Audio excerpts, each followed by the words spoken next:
Matt McAllister here for RichmondSpiders.com, joined here by Richmond men's lacrosse student athlete Brett Randall. Brett, thanks for joining me today. Thanks, Matt. Thanks for having me.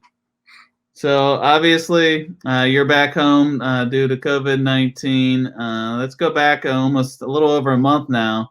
You guys were preparing for the Bellarmine Southern Conference contest when all the stuff with coronavirus started happening, that Tuesday, that Wednesday night when the NBA canceled. When all this stuff first started happening, did you really understand that maybe your season would be impacted? We started hearing talk about teams shutting down their seasons kind of like a week prior when we heard that the Ivy Leagues were shutting down. So there were rumors going around previous to when our season got canceled. So we kind of had it in the back of our heads, and we were all just kind of, in a state of uncertainty where we didn't know what was going to happen or what leagues were going to shut down, if the whole thing was going to shut down. But yeah, leading up to it, we were just kind of, taking each day as it came. And like I said before, it was just so uncertain. And once we saw the NBA shut down, we figured, how are we going to stay alive here? I think I talked to Coach Tremonti last week, and he said, the day that the word finally came down, you guys had a practice. You ended up just scrimmaging that last practice before he kind of told you guys on the field that the season was, canceled. Just go back through that meeting after that, the day you spent scrimmaging, when Coach talked to you, kind of what you guys were feeling at that moment. Yeah, so Coach came into the locker room that Thursday and, gave us an update on everything. And he said at that point it was still up in the air as to whether we were going to be playing on Saturday, whether our season was going to be finishing up as a whole.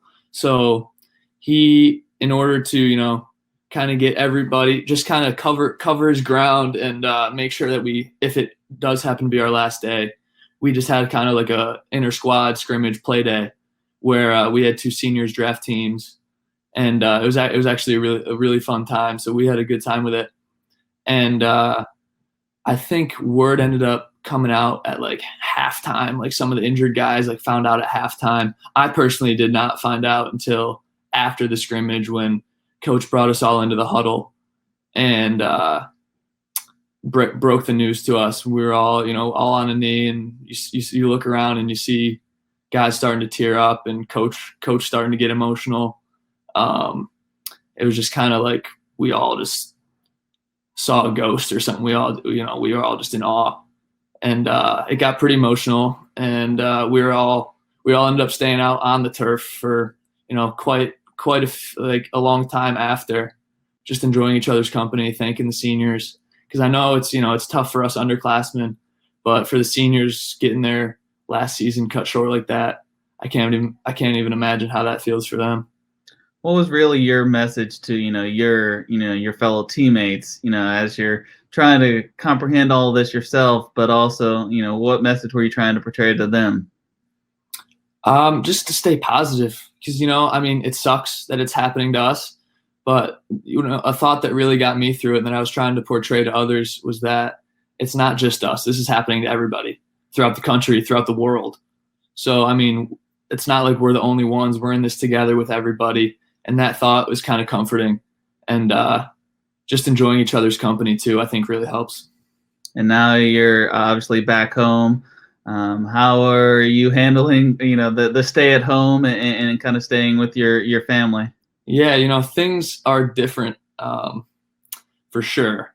And, at school, we always found ourselves wanting more free time, with our hectic schedules. And now I'm sitting at home in many instances wishing I had a lot less free time, which is, kind of be careful what you wish for type thing. But this scenario has definitely made me further appreciate the grind and the hustle and the full schedules that we have every day at school. What's the thing, outside of lacrosse that you really miss about, being on campus? It's just hanging out with my teammates and my roommates in the apartments, and, whether we're doing schoolwork or just kind of watching shows, just messing around. It's, just being with the guys is really what I miss the most. What's kind of getting you through the day? Is it music? Is it getting outside? What are some of the things that, you're able to help you mentally get through the day? Yeah, for sure. I mean, I wake up, a little later than I usually wake up if I were at school, which is kind of, it's bittersweet. But I honestly, there's not much else to do besides schoolwork and working out, trying to get some basement workouts in. Academically, I mean, doing schoolwork at home is something that I haven't had to do in 3 years, since high school. So it's definitely different. I have a lot more time to do the schoolwork, which is an advantage, and kind of make your own schedule. But I don't get to see my classmates, my teammates, have interactions with my professors every day.